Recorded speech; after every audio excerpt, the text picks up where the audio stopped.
నమస్తే అమ్మా న్యూస్కు స్వాగతం. ఈరోజు మన ఇంటర్వ్యూలో మహేష్ రంజన్ సీనియర్ నేత, టీఆర్ఎస్ సీనియర్ నేత కొత్త మనోహర్ రెడ్డి గారు ఉన్నారు. వారితో మనం ఈరోజు చర్చన అంటే వారు కాంగ్రెస్ చేరబోతున్నారు, పొంగులేటి శ్రీనివాస్ రెడ్డి గారు తదితరులతో కాంగ్రెస్లో చేరబోతున్నారు అని వస్తున్న నేపథ్యంలో వారు ఎందుకు కాంగ్రెస్లో చేరుతున్నారు, అసలు కారణాలు ఏంటిది, వారికి స్థానికంగా ఉన్నటువంటి ఇబ్బందులు ఏంటిది, బీఆర్ఎస్తో వచ్చినటువంటి కష్టం ఏంటి అనే విషయం తెలుసుకున్నాం. సార్ నమస్కారం. నమస్కారం. మీరు కాంగ్రెస్లో చేరుతున్నారు అంటున్నారు, అంటే కారణం ఏంటి? అంటే బీఆర్ఎస్కు దాదాపుగా 10 సంవత్సరాల పాటు సేవలు అందించారు, అన్ని రకాలుగా కేసీఆర్కు కేటీఆర్కు అండగా ఉన్నారు, నియోజకవర్గంలో పెద్ద నేతగా మీరు వ్యవహరించారు. అట్లాంటి సమయంలో మీరు ఎందుకు బీఆర్ఎస్ వీడాల్సి వస్తుంది? ఈ సమయం బీఆర్ఎస్ పార్టీ ఇలా తెలంగాణ ద్రోహులు ఎవరైతే ఉన్నారో ఆ ద్రోహులను చేర్చుకొని మాలాంటి సీనియర్ నాయకులందరినీ కూడా పక్కన పెట్టే కార్యక్రమం జరుగుతుంది. కాబట్టి ఇలా కాంగ్రెస్ పార్టీకి పోవడానికి మేము నిర్ణయించుకున్నాం. ఎందుకంటే ఇలా వేరే పార్టీలో గెలిచారు. ఇలా సబితా, మా ప్రాంతంలో సబితా ఇంద్రారెడ్డి ఉన్నారు, ఇంతకుముందు తీగల కృష్ణారెడ్డి గారు ఉన్నారు. వాళ్ళు వేరే పార్టీలో గెలిచారు, వాళ్ళ పార్టీలో వాళ్ళు కొనసాగాలి. మా పార్టీ నుంచి నేను బీఆర్ఎస్ పార్టీ చేశాను, 43,000 ఓట్లు వచ్చినాయి. అప్పుడే నాకు 10 రోజుల ముందు బీఫామ్ ఇచ్చారు. అట్లా కూడా ఇలా మా వార్డు మెంబర్ లేకుండే, సర్పంచ్ లేకుండే మా కాన్స్టిట్యున్సీలో, అయినా కూడా 43,000 ఓట్లు సాధించినాం. నెక్స్ట్ సారి మరి తీగల కృష్ణారెడ్డి టీడీపీలో గెలిచారు, టీడీపీలో కొనసాగాలి ఆయన. అట్లా ఓట్లు వేసిన ప్రజలను నమ్మించి ముంచేసి ఇలా పార్టీలు మారి మళ్ళీ అట్లాంటి వాళ్ళని మా కేసీఆర్ కూడా తీసుకొని ఇలా అన్యాయం చేశాడు. ఇలా తర్వాత అప్పుడు టీడీపీ నుంచి తీగల కృష్ణారెడ్డి తీసుకున్నారు. మొన్న కాంగ్రెస్ నుంచి గెలిచింది సబితా ఇంద్రారెడ్డి. మళ్ళీ ఇందులోకి టీఆర్ఎస్ లోకి మళ్ళీ తీసుకుంది. దాదాపుగా తీగల కృష్ణారెడ్డి బీఆర్ఎస్ లోకి వచ్చి 8 సంవత్సరాలు అవుతుంది, 9 సంవత్సరాలు. సబితా ఇంద్రారెడ్డి 4 ఏళ్ళు అవుతుంది. ఇప్పుడు మీకు ద్రోహులు ఎట్లా గుర్తుకొస్తుంది వాళ్ళు? అయితే నాకు మొన్న 18లో కూడా నేను పోటీ చేద్దామని నామినేషన్ చేసినాక కేసీఆర్ గారు పిలిచి మీకు ఎమ్మెల్సీ పదవి ఇస్తున్నాము, మీరు తప్పుకోండి, మాకు సపోర్ట్ చేయండి బతిమలాడితే సరే అని ఎమ్మెల్సీ ఇస్తున్నారు కదా, సరే అని ఒప్పుకున్నాను. ఎలక్షన్ అనేది గెలిచిన తర్వాత మళ్ళీ ఇప్పటి వరకు పిలుపు లేదు, ఆ ఎమ్మెల్సీ ఊసలేదు.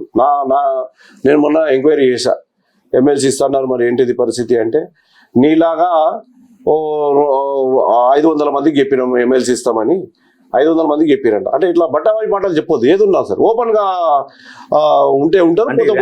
అంటే మీరన్న బట్టబాజీ మాట చెప్పినటువంటిది కేసీఆర్ కేటీఆర్ అంతా ఇద్దరు కదా, ఇప్పుడు ఇద్దరు కలిసి నాకు హామీ ఇచ్చారు. మరి బట్టబాయి మాటలు నేను అనుకున్నా, నా కొనికి చెప్పిరేమనుకున్నా, అలా తీరా నేను ఎంక్వైరీ చేసి 500 మందికి చెప్పారంట. అదే మాట, నీకు ఎమ్మెల్సీ ఇస్తున్నప్పుడు నీకు ఎమ్మెల్సీ ఎవరైతే కాంపిటీషన్ వస్తే వాళ్ళకి ఎమ్మెల్సీలు ఊసలేదు, ఏది లేదు. లాస్ట్కు ఎమ్మెల్సీలు 15 కోట్లకు అమ్ముకున్నారని చెప్పేసి మాకు వినికిడి. తెలంగాణ ద్రోహులని ఇలా టీడీపీ నుంచి కాంగ్రెస్ నుంచి వచ్చిన వాళ్ళందరికీ వాళ్ళకు వందనం ఎక్కిస్తూ, ముందు నుంచి మేము 2014లో నేను పోటీ చేశాను గవర్నమెంట్ రాకముందు. వీళ్ళకి మనం చేతనైతే సబితా రెడ్డి గారు కానీ తీగల కృష్ణారెడ్డి కానీ గవర్నమెంట్ రాకముందు రావాలి. గవర్నమెంట్ వచ్చి మేము అందరం ఎక్కుతాము, మేము సీనియర్లందరినీ. 4 ఏళ్ల తర్వాత ఎన్నికల ముందుకు మీకు ఇవన్నీ ఎందుకు గుర్తుకొచ్చాయి? అంటే ఇంకొక 3 నెలలు 4 నెలలు అయితే ఎన్నికలు వస్తున్నాయి, ఎన్నికలకు అంత ప్రిపేర్ అవుతున్నారు, అన్ని పార్టీలు ప్రిపేర్ అవుతున్నాయి. ఈ సమయంలో మీరు పార్టీ మీద ఎందుకు ఇంత ద్వేషం పెంచుకోవాలి? ఈ రోజు ద్వేషం పెంచుకోలేము. గత 3 ఏళ్ళ సార్ వ్యతిరేకిస్తూనే ఉన్నాను. సబితా రెడ్డి గారు మీరు పార్టీ మారి వచ్చారు, మమ్మల్ని పట్టించుకోవట్లేదని చెప్పేసి చెరువుల కబ్జాలు నిలదీసినాము, స్కూళ్ళ కబ్జాలు నిలదీసినాము, అన్ని నిలదీసుకుంటూనే వస్తున్నాం. పార్టీలో ఉండి కూడా నువ్వు తప్పు చేస్తున్నావు, కబ్జాలు చేస్తున్నావు అని చెప్పేసి ప్రతిసారి మేము విమర్శిస్తాం. ఈ కొత్తలో ఈ మధ్యలో ఎలక్షన్ మూమెంట్ మేమేం కాదు, గత 3 రోజులు చాలా రోజులు చదువుకుని విమర్శిస్తా ఉన్నాం. తగిన బుద్ధి చెప్తామని చెప్పేసి చూసాం. ఇప్పటివరకు కూడా వెయిట్ చేస్తాం. మా ముఖ్యమంత్రి ఇప్పటికైనా ఏమన్నా కరుణించి మరి స్టేట్ కార్పొరేషన్ చైర్మన్ ఇస్తున్నారు, అదాన్ని ఇస్తారేమో, ఎమ్మెల్సీ అని ఇస్తారేమో, గౌరవం ఇస్తారేమో. సరే మాకేమి మీరు కబ్జాలల్లా, మీ అక్రమ ఆస్తులల్లా, మైనింగ్ కేసులలో ఎక్కడెక్కడ సంపాదించిన ఆస్తులకు నేను మాట ఏం అడగలేదు సబితా రెడ్డి గారిని. మా గౌరవం ఇవ్వండి అని చెప్పినాం. పార్టీ కార్యక్రమాలు పిలువమని చెప్పినాం, ఒక ప్రోగ్రాం పిలువమని చెప్పినాం. మా గౌరవం కానీ ఇంకేముంటుందండి? అంటే సార్ ఇప్పుడు కేటీఆర్ తోటి మీరు బయటకు వెళ్తున్నారా, సబితా వ్యవహారం శైలితోటి బయటకు వెళ్తున్నారా మీరు? సబితా ఇంద్రారెడ్డి వ్యవహార శైలి మొట్టమొదటిగా, తర్వాత మాకు మాట ఇచ్చి మాట నిలబెట్టుకోలేరు కేసీఆర్ గారు. అదొక 2 కారణాలతో మేము ఇలా బీఆర్ఎస్ పార్టీని వీడేసి కాంగ్రెస్ పార్టీలో పోతా ఉన్నాం. కాంగ్రెస్ పార్టీలో చేరేందుకు కాంగ్రెస్ పార్టీ ఏమన్నా మీకు టికెట్ ఇస్తా, ఎమ్మెల్సీ పదవి ఇస్తా, కార్పొరేషన్ పదవి ఇస్తా, అధికారంలోకి వస్తా మీకు ఆయన హామీ ఇచ్చిరా? హామీతో వెళ్తున్నారా, హామీ లేకుండా వెళ్తున్నారా మీరు? తప్పకుండా ఎవరైతే కష్టపడతారో, ఎవరైతే ప్రజలలో ఉంటారో వారికి టికెట్ ఇస్తారని చెప్పేసి రాహుల్ గాంధీ గారు చెప్పారు. మరి నేను ప్రజలలో ఉన్నా, గత 10 సంవత్సరాలు 15-20 సంవత్సరాల రాజకీయాలలో ఉన్నా. 10 సంవత్సరాల సంది కూడా నేను ఓడిపోయిన ఎక్కడ కూడా నేను ఇంట్లో కూర్చోలేదు. నా సొంతంగా నా చేతనైన సహాయము ఏ విధంగా కరోనా కష్టకాలంలో వస్తే 70,000 కుటుంబాలు మహేశ్వరం నియోజకవర్గంలో నిత్యావసర సరుకులు, బియ్యము, పప్పులు, ఉప్పులు, కూరగాయలు ఇవన్నీ 70,000 మంది కుటుంబాలకు 2 నెలలు నిరంతరంగా సప్లై చేశారు. అంటే నా ప్రజలు ఇబ్బంది పడవద్దు. కరోనా కష్టకాలంలో మెడిసిన్స్, టాబ్లెట్లు, ఇట్లా రకరకాల అందరూ కరోనా టైంలో బయటికి వెళ్ళాలంటే భయపడ్డారు. నేను ప్రజలలో తిరిగి మా ప్రజల క్షేమం కోసము మాస్కులు ధరించి, తర్వాత గ్లౌజెస్ ధరించి నిత్యము ప్రజలలో ఉండి ప్రజలకు సేవ చేశాము. అదేవిధంగా నా సొంత పట్టా పొలం నుంచి అలా 2,000 మందికి నేను ప్లాట్లు ఇస్తా ఉన్నాను. తర్వాత పుస్తే మెట్టలు, ఏ పేదింట్లో పెళ్ళైనా పుస్తే మెట్టలు, అనేక సేవా కార్యక్రమాలు, జాబ్ మేళాలు పెట్టించాము, డ్రైవింగ్ స్కూల్స్ పెట్టించాము, కుట్టు మిషన్లు పెట్టించాము, కుట్టు మిషన్స్ అందజేసాము. కరోనా టైంలో నిత్యావసర సరుకులతో పాటు ఇంట్లోకి గృహోపకరణాలు కూడా వాళ్ళకు అందజేసాము. రకరకాల సేవా కార్యక్రమాలు ఉన్నాము. ఇవాళ మహేశ్వరం నియోజకవర్గంలో ఏ మారుమూల ప్రాంతం, ఏ గ్రామం పోయినా, ఏ పట్టణం పోయినా కొత్త మనోహర్ రెడ్డి అంటే కొత్త మనోహర్ రెడ్డి సేవా గుణం ఉన్న వ్యక్తి. కొత్త మనోహర్ రెడ్డి గారు ఇట్లా వారికి ఎమ్మెల్యేగా నిలబడితే తప్పకుండా బంపర్ మెజారిటీతో గెలిపిస్తారని ప్రజలు ఇలా స్వచ్ఛందంగా వస్తున్నారు. తప్పకుండా రాహుల్ గాంధీ గారు కూడా మాకు హామీ ఇచ్చారు, ఏంటంటే మీరు ప్రజలలో ఉండండి, మీకు తప్పకుండా ప్రజలు దీవించడానికి రెడీగా ఉంటే మీదే టికెట్, మీరే అభ్యర్థి, మీకే టికెట్, మీరు గెలిచి వస్తారని చెప్పేసి రాహుల్ గాంధీ గారు కూడా హామీ ఇచ్చారు. మా పొంగిరెడ్డి శ్రీనివాసరెడ్డి గారి ద్వారా నేను ఇలా పార్టీలో జాయిన్ అవుతా ఉన్నాను. పొంగిరెడ్డి శ్రీనివాసరెడ్డి గారికి కూడా అధిష్టానము రాహుల్ గాంధీ గారు హామీ ఇచ్చారు. వారు కోరే సీట్లు తప్పకుండా వారికి ఇస్తారని చెప్పారు. కాబట్టి మేము ఇలా కాంగ్రెస్ పార్టీలో జాయిన్ అవుతా ఉన్నాం. తప్పకుండా ఈ ప్రాంతం నుంచి మేము సబితా ఇంద్రారెడ్డి గారిని డిపాజిట్ రాకుండా ఓడగొట్టేంత శక్తి అలా కొత్త మనోహర్ రెడ్డికి ఉన్నదని చెప్పేసి సందర్భంగా తెలియజేస్తా ఉన్నాం. సార్, బీఆర్ఎస్ బలమైన పార్టీ రాష్ట్రంలో. మేము మళ్ళా 105 సీట్లు 108 సీట్లు గెలుస్తామని చెప్పేసి అటు కేటీఆర్ ఇటు కేసీఆర్ చాలా నమ్మకంతో, ఆత్మస్థైర్యంతో చెప్తా ఉన్నారు వాళ్ళు. అట్లాంటి పార్టీని మీరు ఓడగొడతాము ఇక మహేశ్వరంలో అని మీరు ఎట్లా చెప్పగలుగుతున్నారు? అంటే మీ ధీమా ఏంటి? ప్రజలందరూ ఎలా గమనిస్తున్నారండి. ప్రజల పైసా అంతా దోచుకొని ఎలా కేసీఆర్ కేటీఆర్ ఇంట్లో పెట్టుకున్నారని ప్రజలందరూ ఎలా అందరికి అర్థమైపోయింది. ఆ నలుగురు అనేది నలుగురు దగ్గరనే తెలంగాణ డబ్బు అంతా కూడా అక్కడ ముగ్గురే అవుతారు కదా సార్? కేటీఆర్ సబితా అంటే ముగ్గురే అవుతారు కదా? నలుగురు అంటున్నారు. సబితా కాదు, కేసీఆర్, కేటీఆర్, సంతోష్, తర్వాత కవిత. ఈ నలుగురు దగ్గరనే ఇవాళ తెలంగాణ రాష్ట్ర సంపద మొత్తం అక్కడే ఉన్నది. వాళ్ళకు ఒక ధీమా అయిందంటే ఈ పైసలు పెట్టి మేము గెలుస్తాం అనుకుంటున్నారు. ఇవాళ తెలంగాణ ప్రజలు అట్లా నమ్మే పరిస్థితులు లేరు. ఇవాళ నువ్వు ఇంటికి 1 కిలో బంగారం ఇచ్చినా కూడా నీకు కేసీఆర్కి ఓట్లు వేయరు. ఎందుకంటే ప్రజల ఈ డబ్బు అంతా ఎవరిదండి? ఇలా ఏ సంక్షేమ పథకం కానివ్వండి, ఏ పథకం చేసేసిన ఓడిది డబ్బు అంతా ప్రజల డబ్బు. అది ప్రజల డబ్బుని నువ్వు ఖర్చు పెడుతున్నావు, అంతేగాని ఇంటికి వెళ్ళి ఇస్తలేవు. ప్రజల డబ్బులు దోచుకుంటున్నారు. ఇంకా తెలంగాణ ప్రజలందరికీ అర్థమైపోయింది దోచుకొని పైసలు. మొన్న కూడా లాస్ట్ 18 ఎలక్షన్లో టికెట్ ఇచ్చిండు, టికెట్ ఎంబడి 10 కోట్లు 12 కోట్లు 20 కోట్లు ఒక్కొక్క అభ్యర్థికి ఇచ్చారు. అంటే ఎవరి పైసలు అంటే అవి ప్రజల పైసలు, ప్రజల దగ్గర దోచుకున్న పైసలే కదా. అందు గురించే నేను చెప్తా ఉన్నా. ప్రజలు కూడా ఇలా బాగా అప్డేట్ అయ్యారు, తెలివికి వచ్చారు. తప్పకుండా ఈసారి ఏదేమైనా సరే టీఆర్ఎస్ పార్టీ కేసీఆర్ గారిని ఓడించాలని చెప్పేసి ఇలా ప్రజలందరూ కూడా టిక్కాసంగా చాలా తెలియజేస్తా ఉన్నాం. ప్రజలు తప్పకుండా ఓటమి కేసీఆర్ గారిని ఓడించి ఇంట్లో కూర్చోబెడతారని ఎప్పుడు ఈ సందర్భంగా తెలియజేస్తాం. చివరి క్షణంలో కూడా సబితా ఇంద్రారెడ్డి కాంగ్రెస్ లో చేరొచ్చు అనే ఒక ప్రచారం జరుగుతూ ఉన్నది. అంటే ఆమె కూడా సబితా ఇంద్రారెడ్డి గారు బీఆర్ఎస్ లో కరెక్ట్ గా స్థానం లేదు, మీరు అన్నట్టుగా బీఆర్ఎస్ ఓడిపోయే పరిస్థితి ఉన్నప్పుడు ఆమె కాంగ్రెస్ చేరుతుంది. అప్పుడు ఏంటి మళ్ళీ మీ పరిస్థితి? ప్రజలు ఎవ్వరూ నమ్మే పరిస్థితులు లేరు. ఒకసారి తెలంగాణ ప్రజలు గౌరవంలో ఉన్నట్టు మహేశ్వరం నియోజకవర్గము, మహేశ్వరం నియోజక ప్రజలు ఒకసారి కాంగ్రెస్ పార్టీ నుంచి అవకాశం ఇచ్చారు, గెలిపించినప్పుడు ఆమె అందులో ఉంటే ఇలా గౌరవం ఉంటుండే, సిస్టమేటిక్గా ఉంటుండే. ఇలా అధికారం కోసము, ఓ మంత్రి పదవి కోసము పార్టీని వీడి, ఇలా ఎప్పుడైతే నువ్వు పార్టీని వీడి కాంగ్రెస్ పార్టీని వీడి బీఆర్ఎస్ పార్టీలోకి వచ్చావో ప్రజల ఓట్లని అమ్ముకొని మన మంత్రి పదవి తెచ్చుకున్నాం. ఓట్లు వేసింది ఎవరండి? తెలంగాణ మా మహేశ్వరం నియోజక ప్రజలు ఓట్లు వేశారు. వాళ్ళందరూ నమ్ముకున్నట్టే కదా. నువ్వు తాకట్టు పెట్టి అది కాంగ్రెస్ పార్టీకి ఓటేస్తే వాళ్ళందరినీ అమ్మేసినావు.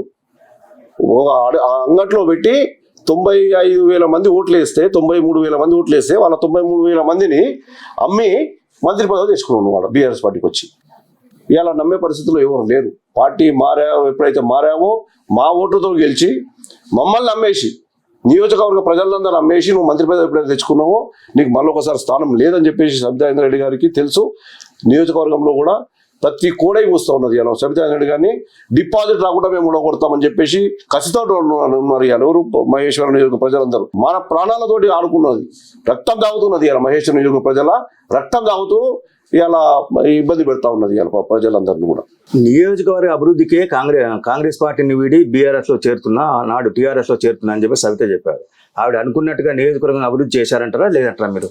అభివృద్ధి ఇప్పుడు ఎవరు ఎమ్మెల్యే ఉన్నా గవర్నమెంట్ డబ్బులు వస్తాయి, గవర్నమెంట్ ద్వారా అభివృద్ధి ఎవరు ఆ ప్లేస్ లో ఎవరున్నా అభివృద్ధి చేస్తారు. గతంలో మొన్నటి రంగారెడ్డి ఉండే మా ప్రాంతం నుంచి మనకుపేట్ల తెలంగాణలోనే మహేశ్వరం నియోజకవర్గం ఆదర్శంగా తీర్చిదిద్దా అభివృద్ధి చేస్తా అని చెప్పారు. ఏం అభివృద్ధి అంటే ఈ చెరువులు అభివృద్ధి చేస్తుంది. 35 ఎకరాల చెరువు ఉంది మా దగ్గర, సొంత చెరువు. 35 ఎకరాల చెరువు ఉంటే దాన్ని 20 పోయి కొలుచు 25-26 ఎకరాలు ఉంటుంది. 9 ఎకరాలు కబ్జా గురైంది. ఫంక్షన్ హాల్ ఉంటుంది, దానికి ఎఫ్టీఎల్కి వెళ్ళి రోడ్ ఉంటుంది. ఎక్కడన్నా ఎఫ్టీఎల్కి వెళ్ళి రోడ్ ఇచ్చింది. రోడ్ ఇచ్చినందుకు డబ్బులు, కబ్జా చేసినందుకు డబ్బులు, ఇవన్నీ అభివృద్ధి పేరు మీద అవినీతికి పాల్పడుతున్నది. మొత్తం అన్ని వందల కోట్లు. ఇలా నాకు తెలిసి నియోజకవర్గంలో ప్రజల టాకు, ప్రజల వినికిడి, ప్రజలు ఏ విధంగా చెప్తున్నారంటే 1500 కోట్ల నుంచి 2000 కోట్ల వరకు అక్రమాస్తులు సంపాదించింది ఇవాళ మహేశ్వరం నియోజకవర్గం నుంచి అని చెప్పేసి ప్రజలలో బలంగా ఉన్నది. అది ప్రతిపక్షాలు విమర్శిస్తా ఉన్నారు, ప్రజలు చెప్తా ఉన్నారు. ఈ విధంగా అవినీతికి పాల్పడి మహేశ్వరం నియోజకవర్గాన్ని మొత్తం భ్రష్టు పట్టించడానికే ఇవాళ బీఆర్ఎస్ పార్టీలోకి వచ్చి మళ్ళా సీనియర్లని, ఉద్యమకారులని మొత్తము నడి రోడ్లలో వదిలేసి ఇలా ఎన్ని విధాల ఇబ్బందులు పెడతారో అన్ని విధాలు ఇబ్బందులు పెడుతూ తగిన బుద్ధి చెప్పడానికి రెడీగా ఉన్నారు ప్రజలు. ఈసారి కబ్జా అంటున్నారు అంటే సవితా రెడ్డి గారు చేశారా, వాళ్ళ అనుచరులు చేశారా, ఎవరు చేశారు? మీ దగ్గర అనుచరులు చేశారు. నాదర్గుల్లో బీజేపీ నాయకుడు అందల శ్రీరాముడు 3 ఎకరాల లేఅవుట్ పర్మిషన్ పోతే 3 ఎకరాల పొలము ఇస్తే అప్పుడు లేఅవుట్ పర్మిషన్ ఇప్పించింది. 3 ఎకరాలు అంటే కనీసం 40-50 కోట్ల ఆస్తి అది. మహేశ్వరంలో తహసీల్దార్ మీద కేసులు బుక్ అయినాయి. 50 ఎకరాల పొలం అంటే 300 కోట్ల రూపాయలది అప్పనంగా రియల్ ఎస్టేట్ వాళ్ళకు అప్పచెప్పింది. నిన్న మొన్న తిమ్మాపూర్లో 35 ఎకరాలు భూదానం ల్యాండ్ అది వాళ్ళ బినామీ పేర్ల మీద రిజిస్ట్రేషన్ చేయించింది. కొంగర కలాన్లో 50 ఎకరాలు వాళ్ళ కొడుకు 50 ఎకరాలు కబ్జా. ఇట్లా అనేక కబ్జాలు, అనేక విధమైన అవి ఇవి చూడండి. కబ్జాకు స్కెచ్. కార్తిక్ రెడ్డి మన ఓవైసీ గారితో ఒక పత్రికలో వచ్చినటువంటి కథనం ఇది. తొలి వెలుగు పత్రికలో వచ్చినటువంటి కథనం ఇది. ఇంతకన్నా ఇంకా ఆధారాలు ఏం కావాలా మీకు? ఇది నేను రాస్తే వచ్చినది కాదు కదా. అంటే తల్లి అధికారాన్ని అడ్డు పెట్టుకొని కొడుకు కబ్జాల పాల్పడుతున్నా మీరు ఆరోపిస్తున్నారా? ఎస్, తప్పకుండా కనబడతలేదా? ఇది ఓపెన్ గా కనబడుతుంది. నేను ఓపెన్ స్టేట్మెంట్ గా చూపిస్తున్నా. ఇది ఒకటి. స్కూల్ స్థలము కబ్జా, ఇవన్నీ అవే. కబ్జాకు యత్నం. ప్రభుత్వ పాఠశాల స్థలం కబ్జాకు యత్నం. ఇవన్నీ కబ్జా చేయడానికి అనుచరులను పంపిస్తారు. అనుచరులు కబ్జా చేసుకుంటారు. ఎగ్జాంపుల్, 1 కోటి రూపాయల కబ్జా చేశారు అనుకో, వాటా అన్న పేరు వస్తుంది, అనుచరుల పేరు వస్తుంది. సబితా రెడ్డి గారి అనుచరులు కబ్జాకు పాల్పడని వస్తుంది. అంటే ఇవన్నీ కేసీఆర్ వచ్చిన తర్వాత వచ్చిన డబ్బులల్లా 1 కోటి రూపాయలు వచ్చింది అనుకో, ఇద్దరు వాటా. ఈమెకు 55 లక్షలు ఇవ్వాలి, 50 లక్షలు అనుచరులు తీసుకోవాలి. పేరు ఎక్కడైనా బదలాం అయితే రేపు పొద్దున అఫీషియల్ గా ఎవరు బయటకు వస్తారు? అనుచరులు. నాకు తెలియదండి, నాకేం తెలియదని వసుధ పూసలాగా ఇట్లా కూర్చోడానికి అవకాశం ఉంటుంది. అట్లా కబ్జాలు. ఒక బిల్డింగ్ కడుతున్నారు RCI రోడ్లో బాలాపూర్లో. ఒక ఫ్లోర్ వేసిండు, స్లాబ్ వేసేస్తే deputy mayor, BRS deputy mayor, ఈమె సొంత మా సబితా రెడ్డి అనుచరుడు 50 లక్షలు పెట్టి డిమాండ్ చేసిండు. నేను చెప్పిన అంటే మీర్పేట డిప్యూటీ మేయర్ తీగల విక్రమ్ రెడ్డి 50 లక్షలు డిమాండ్ చేశారండి. ఇది అంటే అందులో వాటా 50 లక్షలు వస్తే 25 లక్షల రూపాయలు డిప్యూటీ మేయర్కి, 25 లక్షల రూపాయలు సబితా రెడ్డి గారికి అనేది ఈ విధంగా పంచుకుంటారు. అందు గురించే అనుచరులని 119లో ఇక్కడ మనం బడంగపేటలో అక్కడ కబ్జాలు. హోంమంత్రిగా ఉన్నప్పుడు కోమట్టుకుంటానే అల్మాజ్ కూడా ఉంది. అబ్రకదబ్రా అని పెద్ద నమస్తే తెలంగాణ పేపర్లో పెద్ద స్టోరీ రాశారు. అబ్రకదబ్రా అంటే FTL ల్యాండ్ మొత్తం టోటల్ అది. అదంతా కేటాయించి అల్మాజ్ కూడా ఈమె సొంత లీడర్లు, సొంత అనుచరులు ఉంటారు. ఆ వెంకటరెడ్డి ఇంకా ఎవరు ఉన్నారు అక్కడ. వాళ్ళందరూ ఏం చేశారు? 60 గజాల చొప్పున ప్లాట్లు చేసి 2 లక్షలు ఒక ప్లాట్, 3 లక్షలు ఒక ప్లాట్, 5 లక్షలు ఒక ప్లాట్ అమ్ముకున్నారు. ఈమె హోంమంత్రిగా ఉన్నప్పుడు స్వయంగా వాళ్ళకు ఆ విధంగా తయారు చేసి ఇచ్చేసేసి వచ్చిన దాంట్లో వాటా. పేరు బదలామవుతుంది, రేపు పొద్దున బదలామైతే ఆ వెంకటరెడ్డి బదలామవుతుంది, చేసేవాళ్ళు బదలామవుతుంది తప్పితే సేఫ్ జోన్లో ఉండి ఈ విధంగా అక్రమ దందాలు చేయిస్తుంది. ప్రభుత్వ స్థలాలని కుంటలని కోమటికుంట పేరు అల్మాజ్లో మీరు రేపు ఇక్కడ అవకాశం ఉన్నప్పుడు అక్కడ పోయి ఎంక్వైరీ చేయండి, అది మీకు అందరూ బయటపడుతుంది. సంద చెరువు ఇక్కడ అదే పరిస్థితి 10 ఎకరాలు ఇలా కబ్జా గురైంది. వాస్తవంగా 35 ఎకరాలు ఉండాలి, 25 ఎకరాలు ఉంది ఇవాళ. 10 ఎకరాలు ఎక్కడ పోయింది? ఆ రోడ్డు వేసినందుకు 5 కోట్లు 10 కోట్ల ఫంక్షన్ హాల్ అతను. ఎఫ్టీఎల్కి వెళ్ళి మీకున్న సమాచారం, ఎఫ్టీఎల్కి వెళ్ళి ఎప్పుడైనా రోడ్డు ఉంటుందా? ఉంటుంది. ఎఫ్టీఎల్ అంటే ఏంటిది? ఫుల్ లెవెల్ ట్యాంక్, నీళ్ళు వచ్చే ప్రాంతము. ఏమి కన్స్ట్రక్షన్ చేయొద్దు, ఏమి రోడ్డు వేయద్దు, ఏమి ఒకవేళ వర్షాకాలం లేనప్పుడు ఏమైనా ఉంటే పంటలు పండించుకోవాలి. వాళ్ళ పేరు ఎవరైతే పట్టాదారులు ఉంటారో పంటలు పండించుకోవాలి. అంతే తప్పితే దాంట్లో ఏమి నువ్వు రోడ్డు వేయడానికి లేదు, నీకు ఏది బాగా చెప్తా వేసి మీరు అక్కడ పోతే నేను చూపిస్తాను. ఇప్పుడు ఇలా రాదు, కాంగ్రెస్ పార్టీలోకి వచ్చినాక నిలదీస్తా, అవన్నీ నేను ప్రజలకు వివరిస్తా. ఏ విధంగా అన్యాయం చేస్తుంది, ఏ విధంగా అక్రమంగా డబ్బులు సంపాదిస్తుందో అంత ప్రజలకు వివరిస్తా. సార్, నిన్నటి వరకు మీరు బీఆర్ఎస్ లో ఉన్నారు, ఇప్పుడు కూడా అంటే రేపు చేరినప్పుడు మీరు కాంగ్రెస్ తో ఉండొచ్చు, ఇప్పుడు తటస్థం ఉండొచ్చు. కానీ ఇవన్నీ కూడా నిన్న వరకు మీరు ఎందుకు గొంతెత్తలేకపోయారు? మీరు ఈ విషయం నేను గత 6 నెలల కిందనే ప్రెస్ కూడా మాట్లాడి చెప్పాను. ఈ విధంగా కబ్జాలకు చేస్తున్నారు, ఈ విధంగా కబ్జా కోరుకు గురవుతున్నారు. చెరువులని మంత్రి కేటీఆర్ గానీ సీఎం కేసీఆర్ దృష్టికి ఎవరు కూడా ఎన్నిసార్లు వాళ్ళ దృష్టికి తీసుకుపోయినా వాళ్ళు నిమ్మకి తినట్టున్నారు. ఇక వాళ్ళు మరి వాళ్ళ అండర్స్టాండింగ్ ఏమో నాకు తెలియదు. అంటే ఈ కబ్జాలు ఈ వాటలలో వాళ్ళకి ఏమైనా పోతుందా? ఇక మరి వాట పోతుందా పోతుందా నాకు తెలియదు. అది ఇక మన వాళ్ళ అండర్స్టాండింగ్ ఏముందో తెలియదు. ఎన్నిసార్లు ఎన్ని పేపర్లలో వచ్చినాయి, టీవీలలో వచ్చినాయి, ఆంధ్రజ్యోతిలో, ఎన్టీవీలో, ప్రతి టీవీలో కూడా చూసినాయి. నేను ఆరోపణ చేసినప్పుడు 4-5 నెలల కింద ఇంతవరకు స్పందన లేదు. వాళ్ళు కూడా ఒక 3 నెలల క్రితం హరీష్ రావు వచ్చారు, కేటీ రామారావు వచ్చారు ఈ చెరువుల సుందరీకరణ పనుల ప్రారంభోత్సవం. అప్పుడు మీరు ఏమైనా ఆరోపణ చేశారా? వాటికి సంబంధించి దాని దృష్టికి తీసుకెళ్లారా? మంత్రి గారి దృష్టికి ఏంటి వాళ్ళ స్పందన ఏంటి? మాకు ఆ ప్రోగ్రామ్ పిలుస్తే కదా, పిలిస్తే ఏడా అవినీతి బయటపడుతుందో, ఏడా కేటీఆర్ చెప్తాడు అని చెప్పి మమ్మల్ని పార్టీ ప్రోగ్రాం పిలవడు, అభివృద్ధి ప్రోగ్రాం పిలవరు. ఏది మమ్మల్ని పిలిస్తే ఏడా అవినీతి పడేస్తారు, ఏడా ఈ చెరువుల కబ్జా గురించి చెప్తారు అని చెప్పి భయానికి మమ్మల్ని ఎక్కడ ఏ కేటీఆర్ వచ్చిన పిలవరు, కేసీఆర్ వచ్చిన పిలవరు. మొన్న కూడా ఇక్కడ హరితహారం కార్యక్రమం జరిగింది మహేశ్వరం మ్యాక్ దగ్గర, మాకు పిలుపు లేదు. అంటే భయం, ఏడా మా అవినీతి బయట పెడతాడో, ఏడా మా కబ్జాలు బయటపడతాయో, ఏడనా సిబిఐ కేసులు, ఓబులాపురం మైనింగ్ కేసులు ఏడా బయట పెడతాడో, ఏడా చెప్తాడో వీళ్ళకు భయం. ఇవన్నీ ఓబులాపురం మైనింగ్ కేసులలో క్లియర్గా రాశారు చూడండి. ఓబులాపురం మైనింగ్ కేసులో ఇనుప ఖనిజం సబితను సిబిఐ నిందితురాలుగా చేర్చింది.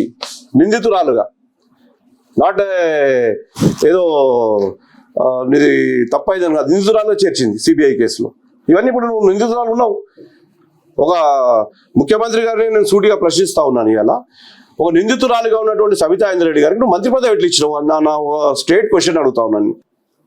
ఎందుకంటే ఆనాడు 2013లో రాష్ట్రంలో, కేంద్రంలో కాంగ్రెస్ పార్టీ గవర్నమెంట్లో ఉన్నప్పుడు నిన్ను కాంగ్రెస్ పార్టీ మంత్రి పదవి ఆ రోజు ఉంటే బర్తరఫ్ చేసింది 6 నెలల ముందు. ఎందుకంటే ఇగో నిందితురాలుగా ఎప్పుడైతే సిబిఐ కేసులో ఇరికినావో అప్పుడే నేను కాంగ్రెస్ పార్టీ బర్తరఫ్ చేసింది. మరి అలాంటి బర్తరఫ్ చేసి ఈ కేసులు ఇంకా నడుస్తూ ఉన్నప్పుడు నువ్వు మంత్రి పదవి ఎట్లిచ్చినావు? కాంగ్రెస్ పార్టీ సొంత పార్టీలో ఉన్నప్పుడే బర్తరఫ్ చేసి నువ్వు నిందితురాలుగా నువ్వు తప్పు చేసినావు అని చెప్పేసి బర్తరఫ్ చేసిర్రు. మరి కేసీఆర్ గారికి ఇంత జ్ఞానం లేకుండా వచ్చా నేను అడుగుతా ఉన్నాను ఇలా. కేసీఆర్ గారు కానీ కేటీఆర్ గారు కానీ ఈ విధంగా with the illegal mining case against OMC Sabitha Indra Reddy గారు, illegal Telangana education minister involved in illegal mining documents received CBI. 101 documents. She did conspiracy and with the ignorance as was illegal by CBI said Sabita Council. Illegal గా నువ్వు enter అయినావు అనేది clear గా CBI వాళ్ళు clear గా ఇచ్చారు. ఇలాంటి వాళ్ళని నువ్వు ఎట్లా మంత్రి పదవిలో కొనసాగిస్తున్నావు? ఇప్పటికైనా చిత్తశుద్ధి ఉంటే కేసీఆర్ గారు నేను సూటిగా ప్రశ్నిస్తా ఉన్నాను. సబితా ఇంద్రారెడ్డి గారిని ఇమీడియట్లీ మీరు డిస్క్వాలిఫై చేయండి, మంత్రి పదవి నుంచి తొలగించండి, రేపే బర్తరఫ్ చేయండి. రేపు ఒక నిందితురాలుగా ఉన్నటువంటి సబితా ఇంద్రారెడ్డి గారిని బర్తరఫ్ చేయండి. మీరు ఎందుకు ఇలాంటి నిందితులను చేర్చుకొని మీరు బీఆర్ఎస్ పార్టీ కూడా మీకు ఇది పెద్ద చెడ్డ పేరు. ఇలాంటి నిందితురాలను కూడా పార్టీలో చేర్చుకొని మంత్రి పదవి ఇచ్చి నీ పక్కన కూర్చోబెట్టుకుంటే సబితా ఇంద్రారెడ్డి గారు, మంత్రి సబితా ఇంద్రారెడ్డికి సిబిఐ నోటీసులు. నిన్న మొన్న సబితా ఇంద్రారెడ్డి గారికి సుప్రీంకోర్టు ఆదేశాలు ఇచ్చింది.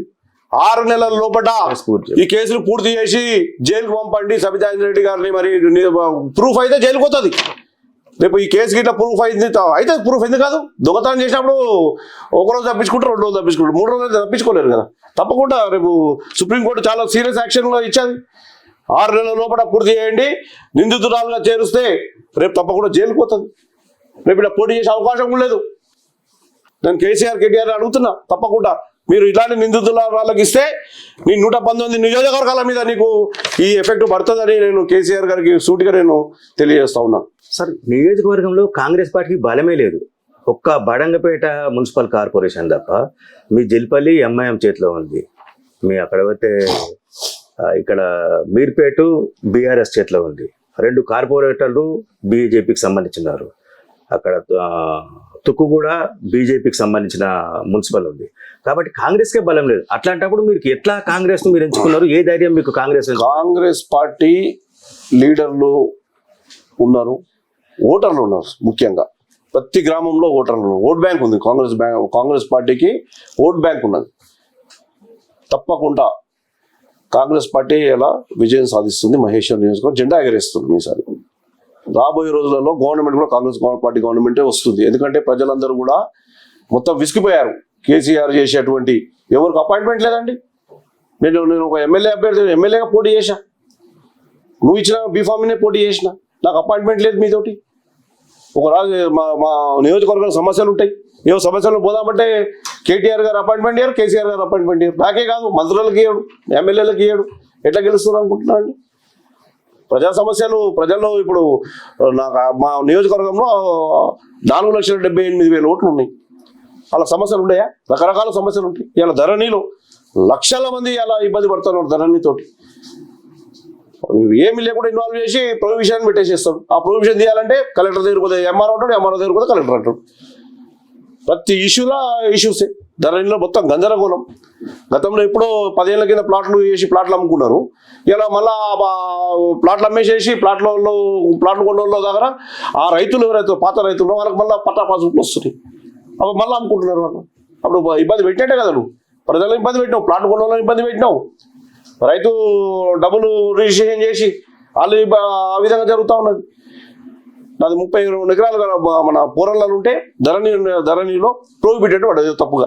అది దీమని చెప్పేసి నేను 3 సంవత్సరాలు తిరుగుతాను. నేను బీఆర్ఎస్ పార్టీ అధికార పార్టీలో ఉన్నా. నేను నా సొంత పొలము, మరి నాకే ఈ విధంగా ఇబ్బంది అయితే మరి సామాన్య ప్రజలకు ఏ విధంగా ఇబ్బంది పడుతూ ఉన్నా. పటేల్ కూడా షేర్గూడ దగ్గర కాల్పులు జరిగినాయి. ఇట్లనే సేమ్ ప్లాట్లు ఎప్పుడో 15 ఏళ్ళ కింద ప్లాట్లు అమ్మేశారు. ఆ రైతులకు ఈ ప్లాట్లు అంటే ఎట్లా అమ్ముతారు? జీపీఏ చేసుకొని అమ్ముతారు. రికార్డు ఉంటుంది, పాత రైతుల పేరు ఉంటుంది. ధరణి వ్యవస్థలు ఏమైంది? వాళ్ళకి పాసులకు వచ్చేసి 20 ఎకరాలు 10 ఎకరాలు ఫస్ట్ 15 ఎకరాలకి 15 ఏళ్ళకి అమ్ముకున్న రైతుకు మళ్ళీ పాసుబుక్ వచ్చింది. వచ్చాకల్లా మళ్ళీ అమ్మేసేస్తాకల్లా వాళ్ళు ఉదయం 8 గంటలకు కాల్పులు, 3 కాల్చుకొని చనిపోయారు. మొన్న ఏదో మీటింగ్లో అంటున్నాడు, కోర్టులు లేవు, కేసులు లేవు, పోలీస్ స్టేషన్లు లేవు అంటున్నాడు కేసీఆర్ గారు. తప్పది. ఇలా అనేక కోర్టు కేసులు స్టార్ట్ అయినాయి, అనేక పంచాయతీలు పెట్టిండు. అమ్ముకున్న ప్లాట్లు అమ్ముకున్న సామాన్య జనాలు ఇలా కష్టం రూపాయి కూడబెట్టుకొని ప్లాట్ కొంటారు. ఆ ప్లాట్ కొన్న వాళ్ళు అంత బాగానే ఉంది కదా, అంత క్లియర్ టైటిల్ అని కొన్నాక ఈ ధరణి వ్యవసాయాల పాస్బుక్ వస్తే వాళ్ళు మళ్ళీ రిజిస్ట్రేషన్ చేస్తాకల్లా ఈ ప్లాట్ కొన్న వాళ్ళు ఈ రూపాయి కూడగొట్టుకున్న వాళ్ళు సామాన్య ప్రజలు వాళ్ళు రోజు కష్టపడి రోజు 10 రూపాయలు జమ చేసుకొని ప్లాట్లు కొన్నారు. వాళ్ళ పరిస్థితి అలా అగమ్య గోచరం చేసినాం కదా ఈ ధరని పెట్టి.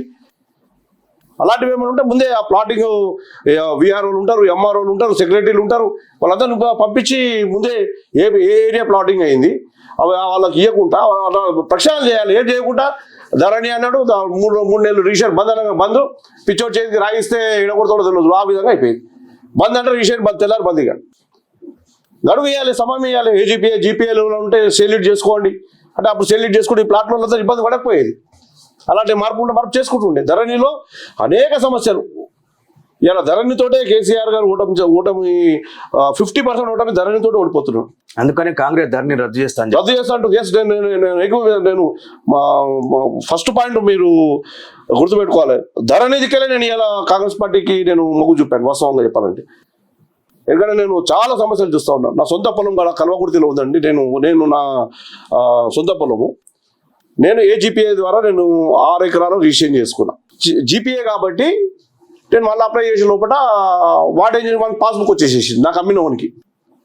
నాకు అమ్మిన ఓనర్ ఉన్నాడు కదా ఫస్ట్ వాడు, వాడేం చేసాడు, వాడి భార్య పేరు రిజిస్ట్రేషన్ చేసేసి సరే లీగల్ గా అది కోర్టుకెళ్ళి నాకే వస్తుంది, ఇక్కడ పోదు. ఒకసారి అమ్మిను, వైట్ అమౌంట్ పేమెంట్స్ ఇచ్చినాను, ఎవ్రీథింగ్ డీటెయిల్స్ ఇచ్చినాను, చెక్స్ ఇచ్చినాను కాబట్టి అన్ని నాకు ఎవ్రీథింగ్ అథెంటిక్ ఉన్న కోర్టుకెళ్ళి నాకు వస్తుంది. కానీ ఇలా ఇబ్బంది అయితే పడుతున్నా కదా, కోర్టుకు పోవాలంటే ఇలా తెగుతుంది, అది 5 ఏళ్ళు పడుతుంది. సార్ కొత్త మనోహర్ రెడ్డి ఒకప్పుడు వైఎస్ రాజశేఖర రెడ్డికి అనుచరుడు, వైఎస్ రాజశేఖర రెడ్డికి మంచి చాలా దగ్గర అనుచరుడు. అట్లాంటి నేత బీఆర్ఎస్కి వచ్చారు, మళ్ళీ ఇప్పుడు మళ్ళీ అదే కాంగ్రెస్ పార్టీకి పోతున్నారు. అంటే వైఎస్ తోటి విభజించి వచ్చారా, లేకపోతే కాంగ్రెస్ పార్టీ గతంలో ఎందుకు? ఆనాడు కూడా మా ప్రాంతం నుంచి హోంమంత్రిగా ఉన్నది, హోంమంత్రిగా ఉండి నేను అప్పుడు కాంగ్రెస్ పార్టీలోనే ఉన్నా. అనేక సేవాకార్యక్రమాలు నేను కూడా నాకు ఆ ప్రాంతం నుంచి నేను పోటీ చేస్తానని చెప్పేసి గట్టిగా ప్రయత్నం చేస్తే నన్ను ఇబ్బందులు పెట్టి పార్టీలో ఉండకుండా చేసింది. ఆ రోజు నేను గవర్నమెంట్ బీఆర్ఎస్ పార్టీ గవర్నమెంట్ రాకముందు నేను పార్టీలో జాయిన్ అయినా, కాంగ్రెస్ పార్టీ వీడి బీఆర్ఎస్లోకి వచ్చిన. ఏమన్నా చిమ్మునెత్తురు ఉంటే నీకన్నా నేను గవర్నమెంట్ రాకముందు నేను పోయినా, నా ఇంకా తోకట్టుకుని ఎందుకు రావాలండి మీరు మీకు కూడా మీరు కాంగ్రెస్ పార్టీలో ఉన్నారు కాబట్టి నాకు పడగానే నేను వెళ్ళి వచ్చిన. మళ్ళీ నా ఏమడే వచ్చిన నా పార్టీలకు మళ్ళీ ఎందుకు వచ్చినారు అంటే నీకు అధికారం కావాలి, మంత్రి పదవి కావాలి, ప్రజలు నమ్మిన వాళ్ళు నట్టేయడం ఉంచుతా, నాకు మంత్రి పదవి కావాలి. మళ్ళీ ఎలా మళ్ళీ ఇబ్బంది పెడుతుంది కదా. ఎక్కడి నుంచి చేవెళ్ళ తాండూరు వాళ్ళ అమ్మగారు ఊరు, తాండూరు చేవెళ్ళ వాళ్ళ అత్తగారు ఊరు, చేవెళ్ళ నుంచి వచ్చి ఇలా జిల్లాలు కూడా మా సొంత గ్రామము, మా సొంత నియోజకవర్గం మమ్మల్ని వచ్చి మళ్ళీ ఇబ్బంది పెట్టి ఇలా మళ్ళీ మమ్మల్ని బీఆర్ఎస్ పార్టీ వీడే విధంగా ఇలా తయారు చేసింది కదా. ఇలా ఈ ఇబ్బందులు భరించలేకనే మళ్ళీ మా సొంత కూటికి పోతున్నాం. అంటే సబితా ఇంద్రారెడ్డి ఇబ్బందులతోటే మీరు పార్టీ మారే పరిస్థితికి వచ్చిందా? సబితా ఇంద్రారెడ్డి గారు, కేసీఆర్ కేటీఆర్ గారు కూడా నాకు మాట ఇచ్చి మాట తప్పారు. ఎవరైనా సరే ఆత్మగౌరవం చంపుకోనైతే ఎవరు ఉండరు. నువ్వు మాట ఇయ్యకు, నా దారి నా గాయాలనే 18 నన్ను దారిపోతూ పోటీ చేస్తుంటే గెలుస్తుంటా ఓడుతుంటా నా అదృష్టం ఎట్లా జరిగేది. ఎందుకు పిలవాలి, ఎందుకు భూజగించాలి, ఎందుకు నీకు ఎమ్మెల్సీ ఇస్తాను, ఎందుకు మాట ఇవ్వాలి? మాట ఇచ్చి మాట తప్పారు. Yes I'm straightforward. ఇప్పుడు కూడా నాకు కేటీఆర్ గారు లైన్ తీసుకోండి, నేను మాట్లాడతాను. ఎస్ నాకు మాట ఇచ్చారా లేదా అని చెప్పాను, అడగండి మీరు కూడా. సమయం వచ్చినప్పుడు అడగండి మీరు కూడా, ఎందుకు మాట ఇచ్చారు, ఎందుకు మాట తప్పారు అడగండి. ఒకరిద్దరికి ఇచ్చినప్పుడు నేను నాకెక్కడ దానికి లేదు. అప్పుడు మంత్రి గారు కేటీఆర్ ఏమన్నా, నువ్వు ఈడికెళ్ళి ఎమ్మెల్సీ అయిపోయినావు అనుకునే బయటికి వెళ్ళు, ఇక నువ్వు రేపు పొద్దున లేచి దేవుడికి దండం పెట్టుకో. ఊరు ఆ కొండంగల్లా ఆయన ఊరు ఆయన నరేందర్ రెడ్డి గెలుస్తుండు, నరేందర్ రెడ్డిది ఖాళీ అవుతుంది, మంత్రి పదవి నీకే, ఎమ్మెల్సీ పదవి నీకే కాదు, నువ్వు అనుకొని వెళ్ళు అన్నాడు. నేను నమ్మినా, నాకేం తెలుసు ఈ విధంగా నమ్మించి మోసం చేసి గొంతు కోసం నాకు తెలియదు. ప్రజలలో ఉండి సేవ చేస్తూ లక్షలాది కోట్లాది రూపాయలు ఖర్చు పెట్టుకుంటూ ఇలా మేము ప్రజలలో ఉంటే ఇలా మమ్మల్ని ఈ విధంగా ఇబ్బంది పెడుతూ చేస్తే ఎంతసేపు అనుకుంటాం. అక్కడ ఆయనలు ఇబ్బంది పెడతారు, వాళ్ళు మాట ఇచ్చి మాట తప్పుతారు. ఈమె ఇక్కడ నియోజకవర్గంలో నా ఎంబడి ఉన్న క్యాడర్ ఉంటారు, నా ఎంబడి పోటీ చేసిన నా కార్యకర్తలు ఉంటారు. వీళ్ళు ఎవరు పోయినా ఎవరు మనిషి, కొత్తమంది వీడు మనిషి, అదే పక్కకు పెట్టేసేయండి ఫైల్. ఇవి ఇబ్బందులే కదా. సరే నాకు సమస్యలు ఉండకు, నాకు కూడా సమస్యలు ఉన్నాయి. నేను కిందాక చెప్పాను, ధరణి సమస్య నేను కలెక్టర్ దగ్గరికి ఎంఆర్ఓ దగ్గరికి 50 సార్లు తిరిగి వచ్చాను. అవినీతి లేదంటుండు, ఎక్కడ చూడు అవినీతి. ఇలా ఆయన రిజిస్ట్రేషన్ ఆఫీస్కి పోతే మామూలుగా ఉంటే 500 రూపాయలు, 1000 రూపాయలు ఇస్తే రిజిస్ట్రేషన్ ప్రక్రియ అన్ని కంప్లీట్ అయిపోయేది. ఊకే వాళ్ళు పోయి అవన్నీ వాళ్ళే చూసుకోవాలనుకుని పేపర్ తయారు చేయాలి, ఇవి చేయాలి. 500లలో 1000 రూపాయల పని అయిపోయేది. ఎర్రలో లేదు, లక్షలు. నీ పట్టా పొలం, ఇది సొంత పట్టా పొలం ఉన్నా కూడా ఏదో తప్పు జరుగుతుంది. ఆ తప్పుని సరిదిద్దాలంటే 5 లక్షలు ఇస్తావా, 10 లక్షలు ఇస్తావా బేరం. ఇంతకుముందు ఉన్న కలెక్టర్ ఇప్పుడు హరీష్ ఉన్నారు, హరీష్ గారు ఉన్న కలెక్టర్ వందల కోట్లు సంపాదించాడు. ఒక్కొక్క ఫైలుకు 10 కోట్లు, 10 లక్షలు, 20 లక్షలు, ఎకరాకి 20 లక్షలు. అవినీతి ఎంత ప్రోత్సహిస్తున్నారు కేసీఆర్ గారు అంటే ఆ విధంగా అంత ప్రోత్సహిస్తున్నారు. రేపు రాబోయే రోజుల్లో నిరుపేదలు ఎవరైతే ఉన్నారో మహేశ్వర్ నియోజకవర్గం వారీగా అందరినీ గుర్తించి నా సొంత పట్టపొలం నుంచి వాళ్ళకి నేను ప్లాట్లు ఇస్తాను. తప్పకుండా నేను హామీ ఇస్తున్నాను. ఇవాళ నా ప్రజలకు ఇస్తా, నా పేద ప్రజలు నేను కాపాడుకుంటా. అంటే కేసీఆర్ డబుల్ బెడ్రూమ్ ఇవ్వలేదు కాబట్టి మీరు ప్లాట్లు ఇస్తారా? ఎట్లా? డబుల్ బెడ్రూమ్ కట్టిండు, అట్లా పెట్టిండు, ఎవరికి ఇస్తలేడు. అవి జిహెచ్ఎంసీ వాళ్ళకి ఇస్తామని చెప్పేసి అంటే మేము స్థానికులకు కాకుండా జిహెచ్ఎంసీ వాళ్ళకు ఒక్కరిని కూడా మేము అడుగుపెట్టాం నియోజకవర్గం నుంచి చెప్పాము. రేపు నుంచి కాంగ్రెస్ పార్టీలో జాయిన్ అయినాక ఇస్తావా ఇవ్వవా, నేను పోయి ఆడ కూర్చుంటా, రేపు ధర్నా చేస్తా. రేపు 1000 మందితో తీసుకోపోయి మహేశ్వర్ నియోజకవర్గం ఇల్లు లేని అందరూ దొరికిపోయి కూర్చొని ధర్నా చేస్తా. ఇవ్వండి, అలాట్మెంట్ చేయండి, రెడీగా ఉన్నాయి. మంకాల్లో ఉన్నాయి, మనసాన్పల్లిలో ఉన్నాయి, ఇక్కడ మల్లాపూర్లో ఉన్నాయి, రెడీగా ఉన్నాయి. అవన్నీ పంచమని చెప్తాం. ఇప్పుడు ఇంకో విషయం చెప్పాలి మీకు. నేను నా సొంత పొలంలోకి వెళ్ళి, పట్టా పొలంలోకి వెళ్ళి నేను ఈ ప్లాట్లు పంచుతుంటే నేను ఎప్పుడైతే రాహుల్ గాంధీ గారు కలిసినానో కలిసక ముందు వరకు రిజిస్ట్రేషన్ రెగ్యులర్గా అవుతున్నాయి. కలిసిన అర్ధగంట తర్వాత కలెక్టర్ ఎంఆర్ఓ ఫోన్ చేసినట్ట మనోహర్ రెడ్డి గారు ఏమైనా రిజిస్ట్రేషన్ వస్తే ఆ పేమెంట్ చేయకండి అని చెప్పేసి కలెక్టర్ ఆదేశాలు ఉన్నాయండి. ఈ విధంగా నీచంగా వ్యవహరిస్తారు ఓ మంత్రిగా ఉండి. గతంలో నేను 2013లో జాబ్ మేళ 10,000 మందికి జాబ్ మేళ అని చిగిరింత కృష్ణారెడ్డి గార్డెన్లో బాలాపూర్ చెరువులో పెడితే జాబ్ మేళ అడ్డుకున్నది. ఏది కలెక్టర్ పర్మిషన్ లేదు మీకు, కలెక్టర్ ద్వారా అడ్డుకించి, అంటే నిరుద్యోగుల ఉద్యోగాలు రావాలని లేదు నీకు, ఆగం చేయాలి, ప్రజలను ఆగం చేయాలి, మనోహర్ రెడ్డికి మంచి పేరు రావద్దు అంటే ఈ విధంగా కుటిల ప్రయత్నాలు, కుటిల ఇవన్నీ ఈ విధంగా చేస్తూ ముందుకు వెళ్తూ ఉన్నాం. కాబట్టి మేము తప్పకుండా ప్రజలకు వివరిస్తాం. ప్రజల దీవెనలతోటి మేము ఇలా తప్పకుండా రాబోయే రోజులలో సబితా గారిని డిపాజిట్ రాకుండా ఓడించి మేము ఇక్కడ కాంగ్రెస్ పార్టీ జెండా ఎగరేస్తామని చెప్పేసి ఈ సందర్భంగా తెలియజేస్తా ఉన్నాం. Sir thank you. ఇది మనతోటి ఈరోజు కొత్త మనోహర్ రెడ్డి గారి ఇంటర్వ్యూ. మరోసారి మళ్ళీ కలుగుతాం.